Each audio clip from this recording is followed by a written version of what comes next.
Now, third point is adjusted entries. Adjusted entries are those entries which are incomplete in this year and it should be adjusted. अब इनको हम adjust करेंगे इस साल में, कैसे उनका एडजस्ट करना है, उनकी जर्नल एंट्रीज कैसे बनानी है। बहुत से एडजस्टेड एंट्रीज हो सकती हैं, लेकिन उसमें से कुछ एंट्रीज मैं आज आपको डिस्कस करूंगा। जैसे आउटस्टैंडिंग एक्सपेंस कोई भी हो, आउटस्टैंडिंग सैलरी है ₹5000, प्रीपेड वेजेज है ₹3000, एक्रूड कमीशन है, इसकी एंट्री कैसे आप पास करेंगे। डिप्रिसिएशन ऑन एसेट्स है, इसकी एंट्री कैसे पास करनी है। बैड डेट्स ऑन डेटर्स है, how this entry would be passed in your journal. And interest on capital, drawing etcetera या अनएक्रूड इनकम।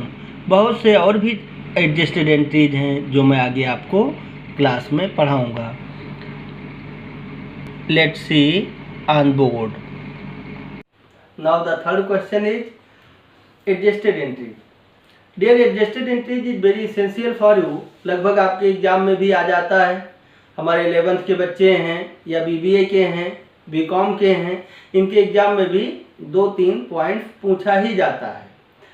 तो एडजस्टेड एंट्रीज को करने से पहले आप ये जरूर समझ लें कि ये कोई भी expense if it is not paid, अगर इसका पेमेंट नहीं किया गया तो that would create a liability on your business. आपके व्यापार पर वो लायबिलिटी क्रिएट कर देता है क्योंकि आप उसे पेमेंट नहीं कर पाए। इसे हम आउटस्टैंडिंग कहते हैं। यानी outstanding is one of the liability जो आप पेमेंट नहीं कर पाए। ऐसे ही prepaid, if you have paid in advance, तो ये हमारी एसेट्स हो गई। एसेट्स वो होती है जो हमें भविष्य में कुछ ना कुछ देगी, वो एसेट्स है। जो हम भविष्य में कुछ ना कुछ देंगे वो लायबिलिटी होती है। और एक्रूड है, एक्रूड ऐसे इनकम जो हमने कमा तो लिया लेकिन रिसीव नहीं हुआ, यानी ये भी आपकी एसेट्स हो गई, ये भी भविष्य में कुछ ना कुछ आपको फ्यूचर में मिलेगा। अनएक्रूड, ये जब आपने पहले ही ले लिया, जैसे आप पढ़ने आए हमारे पास, हमने आपसे पहले ही एडवांस में फीस डिपॉजिट करा ली, तो जब आप एडवांस में हमें पैसा दे दिए तो ऐसे कंडीशन में आपकी तो एसेट्स है क्योंकि आपने एडवांस में दे दिया, लेकिन मेरे लिए लायबिलिटी बन गई। And I am preparing my accounts, मेरे लिए वो लायबिलिटी हो गई। लायबिलिटी सेम है, डेप्रिसिएशन है, reduction in the value of assets is called depreciation. Assets की जो भी वैल्यू घट जाती है उसे that is calculated in the terms of money, उसे भी हम मनी में कैलकुलेट करके खर्चे के रूप में डेबिट कर देते हैं क्योंकि एसेट्स उतने से कम हो जाएगी। डेप्रिसिएशन हो गया। बैड डेट्स है, बैड डेट्स ऐसा डेप्ट, ऐसा लोन जो आपका डूब जाए, तो जब वो पैसा डूब गया तो आपकी लॉस हो गई, वो भी आपकी एडजस्टमेंट है। और इंटरेस्ट ऑन कैपिटल है, interest on capital and drawing, ये इसी पर आज हम डिस्कस करेंगे आपसे। आउटस्टैंडिंग लायबिलिटी है, तो सपोज कीजिए आउटस्टैंडिंग सैलरी हो गई, तो आउटस्टैंडिंग सैलरी क्या हुआ, लायबिलिटी हो गई। आउटस्टैंडिंग सैलरी आपकी लायबिलिटी हुई तो क्रेडिट होगा, यानी सारी लायबिलिटीज को हमेशा क्रेडिट करना है। तो सैलरी आउटस्टैंडिंग है तो salary account debit to outstanding salary, ये हो गया। अगर इसी पर वेजेज आउटस्टैंडिंग होता तो आप लिखते wages account debit to outstanding wages. Rent outstanding होता तो rent account debit to outstanding rent, right. Commission outstanding होता तो आप commission account debit to outstanding commission.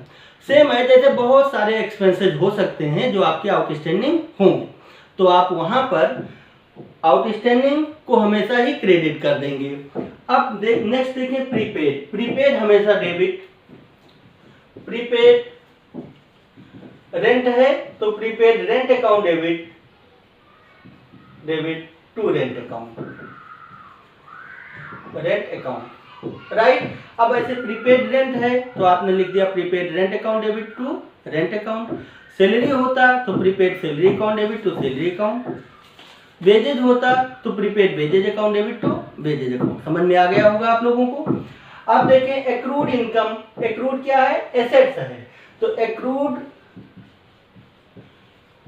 Income कोई भी हो, जैसे कमीशन है तो accrued commission account debit to commission account, to commission account.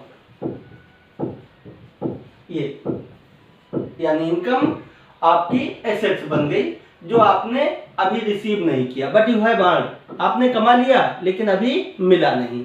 तो accrued income account debit to particular income जो भी हो। ऐसे ही एक्रूड इंटरेस्ट भी हो सकता है, तो accrued interest account debit to interest account. Accrued dividend हो सकता है तो accrued dividend account debit to dividend account, right. Next देखें अनएक्रूड, इसी का अपोजिट कर दीजिए। यानी कमीशन अगर अनएक्रूड था तो आपको लिखना है commission account debit to unaccrued commission, right. यानी लायबिलिटी हो गई, आपने एडवांस में ले लिया तो commission account debit to unaccrued commission. अब देखिए नेक्स्ट डेप्रिसिएशन। डेप्रिसिएशन जैसे कि आपको पता है कि deduction in the value of asset, assets की वैल्यू में जो भी घट जाए उसको हम in the terms of money calculate कर लेते हैं, वो भी डेबिट। यानी depreciation account debit to particular कोई भी एसेट्स हो, जो भी मशीन पर डेप्रिसिएशन लगाए तो depreciation account debit to machinery account, plant पर लगाए plant depreciation account debit to plant account, furniture पर लगाए depreciation account debit to furniture account, right. समझ में आ गया होगा आप लोगों को। अब देखें bad debts. Bad debts is one of the loss, यानी ऐसा डेब्ट्स जो डूब जाए, ऐसा पैसा जो आपको मिलना था लेकिन मिला नहीं, तो क्या हुआ, लॉस हो गई आपकी। तो bad debts account debit, loss debit हो गया।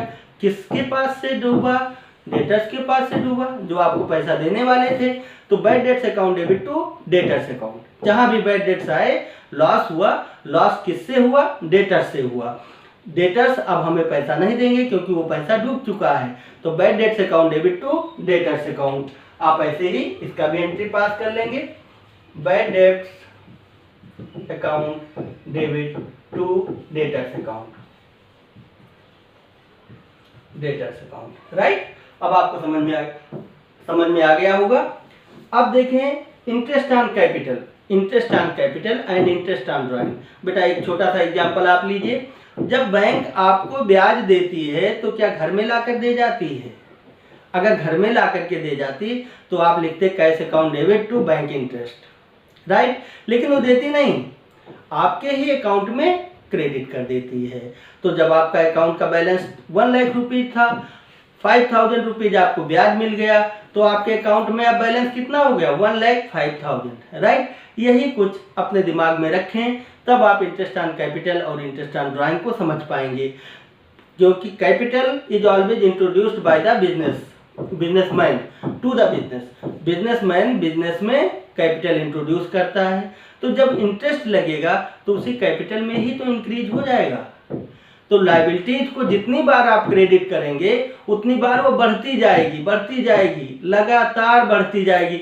तो इंटरेस्ट ऑन कैपिटल एक खर्चा हो गया बिजनेस के लिए, क्योंकि बिजनेस इसे पेमेंट कर रही है और आप अकाउंट बिजनेस का प्रिपेयर कर रहे हैं, इसलिए लिखेंगे interest on capital account debit to capital account, right.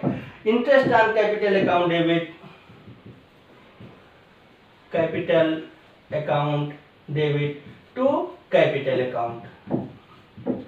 ऐसे ही बैंक इंटरेस्ट भी होता है, तो जब बैंक हमें इंटरेस्ट देती है तो हम क्या लिखते हैं, bank account debit to bank interest account, right. क्योंकि बैंक इंटरेस्ट उसी बैंक अकाउंट में ही पड़ गया।